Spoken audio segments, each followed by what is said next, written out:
श्वसन वह प्रक्रिया जिसमें भोजन ऑक्सीजन की उपस्थिति में ऑक्सीकृत होकर CO2 जल तथा ऊर्जा का निर्माण करती है, श्वसन कहलाता है। ग्लूकोज ऑक्सीजन की उपस्थिति में CO2 plus H2O plus energy. श्वसन एक ऊष्माक्षेपी अभिक्रिया है। श्वसन 2 चरणों में संपन्न होती है।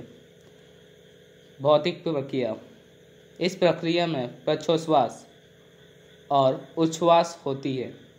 प्रश्वास सांस लेना, उच्छ्वास सांस छोड़ना। दूसरा, रासायनिक प्रक्रिया, इस प्रक्रिया में भोजन का रासायनिक अभिक्रिया होता है। श्वसन के प्रकार, श्वसन 2 प्रकार के होते हैं, वायवीय या आमसी श्वसन। दूसरा, अवायवीय या अनामसी श्वसन। वायवीय श्वसन या ऑक्सी श्वसन, इस अभिक्रिया में ऑक्सीजन उपस्थित होता है और भोजन ऑक्सीकृत होता है, जिसके परिणाम स्वरूप CO2 जल तथा 38 ATP ऊर्जा का निर्माण होता है। कोशिकीय श्वसन, श्वसन को पहली अभिक्रिया कोशिका द्रव में होती है, जिसे ग्लाइकोलाइसिस, तथा दूसरी अभिक्रिया माइटोकॉन्ड्रिया में होती है, जिसे क्रेब्स चक्र कहते हैं।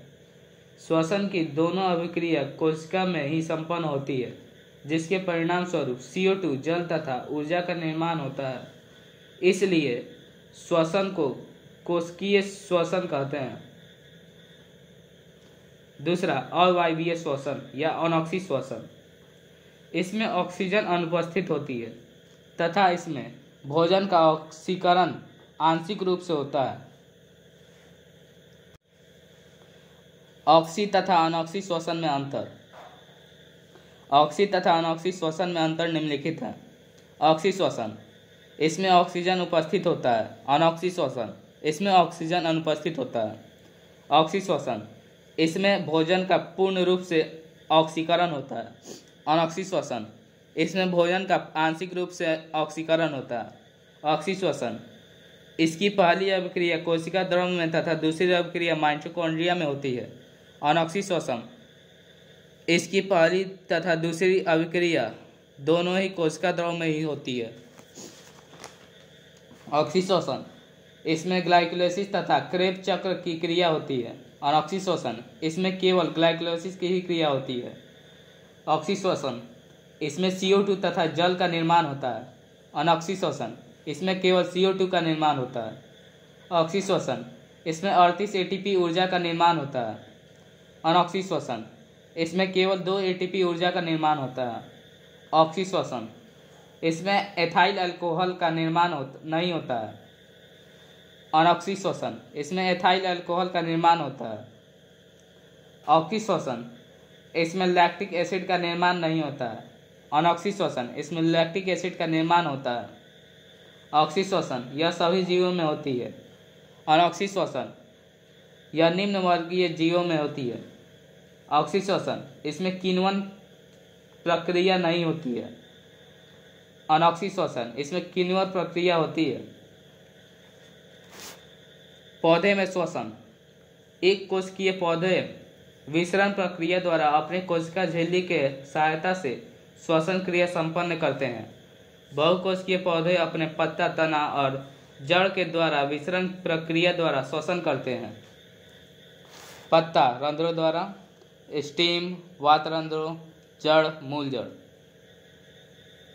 जंतुओं में श्वसन, एक कोशिकीय जंतुओं में श्वसन की प्रक्रिया विसरण विधि द्वारा कोशिकीय झिल्ली की सहायता से पूरी होती है। कुछ महत्वपूर्ण जीव तथा उनके श्वसन अंग। मानव श्वसन अंग फेफड़ा, सांप श्वसन अंग फेफड़ा, चींटी श्वसन अंग ट्रैकिया, मछली श्वसन अंग गलफड़, मेढक श्वसन अंग फेफड़ा, मगरमच्छ श्वसन अंग फेफड़ा, मच्छर श्वसन अंग ट्रैकिया, केचुआ श्वसन अंग त्वचा, डॉल्फिन या ब्लू व्हेल श्वसन अंग फेफड़ा, कछुआ श्वसन अंग फेफड़ा, छिपकली या गिरगिट श्वसन अंग फेफड़ा, तिलचट्टा श्वसन अंग ट्रैकिया, टिड्डा श्वसन अंग ट्रैकिया। जंतुओं में श्वसन। एक कोशिकीय जीवों में श्वसन की क्रिया विसरण प्रक्रिया द्वारा कोशिकीय झिल्ली की सहायता से संपन्न होती है। कीट, मच्छर, तिलचट्टा, टिड्डा, मक्खी, तितली आदि ये सभी अपने ट्रैकिया के द्वारा श्वसन करते हैं। सरीसृप, रेप्टाइल्स, सांप, छिपकली, मगरमच्छ आदि ये सभी अपने लंग्स या फेफड़ों के द्वारा श्वसन करते हैं। जलीय जीव, ये जीव अपने गिल्स के द्वारा श्वसन करते हैं, जैसे मछली। केंचुआ अपने त्वचा के द्वारा तथा मेढक त्वचा और फेफड़ा दोनों के द्वारा श्वसन करता है। मनुष्य में श्वसन। मनुष्य में श्वसन के लिए विशेष अंग होते हैं जो श्वसनांग कहलाते हैं। पहला, नाक या नसा गुहा। नाक श्वसन तंत्र का प्राथमिक एवं प्रारंभिक अंग होता है। यह मुख द्वार के ठीक ऊपर स्थित होता है। इसमें दो नासिका कक्ष होते हैं। ये दोनों नासिका कक्ष एक ऊंची लंबवत तथा उपास्थि की बनी नसा पट्टिका द्वारा अलग होती है। नासिका या नाक में छोटे छोटे बाल होते हैं तथा द्रव भी भरा होता है जो श्वसन के दौरान लिए गए धूलकणों को छानता है। नेसोफैरिंक्स, नाक के आगे के घुमावदार रास्ते को नेसोफैरिंक्स या ग्रसनी कहते हैं। ग्रसनी एक छिद्र द्वारा श्वसन नली में खुलती है जिसे ग्लॉटिक्स कहते हैं, जिसके ऊपर सिरे पर एपिग्लॉटिक्स नाक उपस्थित से बना अंग होता है जो भोजन के कणों को श्वसन नली में जाने से रोकता है। स्वर यंत्र या लैरिंक्स, कंठ द्वार के नीचे एक छोटी रचना होती है जो खुलती है, उसे स्वर यंत्र कहते हैं। लैरिंक्स या स्वर यंत्र ट्रैकिया में पीछे की ओर खुलता है। यह उपास्थि का बना होता है। ट्रैकिया या कंठ, यह एक नली के आकार का होता है। यह करीब 11 सेंटीमीटर लंबी नली है जिसका व्यास 1.6 सेंटीमीटर या 16 mm है। इसकी दीवार को मजबूत करने के लिए बहुत से उपास्थि के बने अपूर्ण विलय क्रम में इसकी लंबाई में सजे होते हैं। ट्रैकिया नीचे की ओर वक्ष गुहा में पहुंचती है जहां यह विभाजित होकर दो श्वसनियों में बंट जाता है। श्वासनी या ब्रोंक्स, ट्रैकिया आगे जाकर उल्टे वाई आकार में दो शाखाओं में बढ़ जाती है। प्रत्येक शाखा श्वसनी कहलाता है। श्वसनी में भी ट्रैकिया की तरह उपास्थि के विलय होते हैं। प्रत्येक श्वसनी फेफड़े में प्रवेश कर तुरंत श्वासनिकाओं में बढ़ जाते हैं। फेफड़े के अंदर श्वासनिकाएं फिर पतली शाखाओं में बढ़ जाती है जिन्हें वायु कोष्ठिका, वाहिनिका या कुपिका नली कहते हैं। मनुष्य के शरीर में कई कुपिकाएं पाए जाते हैं। इस तरह मनुष्य के फेफड़ों में श्वसन गैसों का आदान प्रदान के लिए करीब 80 मीटर स्क्वायर सतह उपलब्ध होते हैं। फेफड़े मनुष्य के वक्ष गुहा में उपस्थित होते हैं। यह दो स्पंजी गुलाबी ओधरफ्यूलर गुहाओं में स्थित होता है। प्यूरल गुहा के चारों ओर प्यूरल मेम्ब्रेन का पतला आवरण रहता है जिसे पैराइटल प्यूरा कहते हैं। फेफड़ों और प्लूरा के बीच श्लेष्मा जैसे चिकना तरल पदार्थ पाया जाता है जो फेफड़ों को फैलाने एवं वास्तविक रूप से लौटने से होने वाले घर्षण को कम करता है।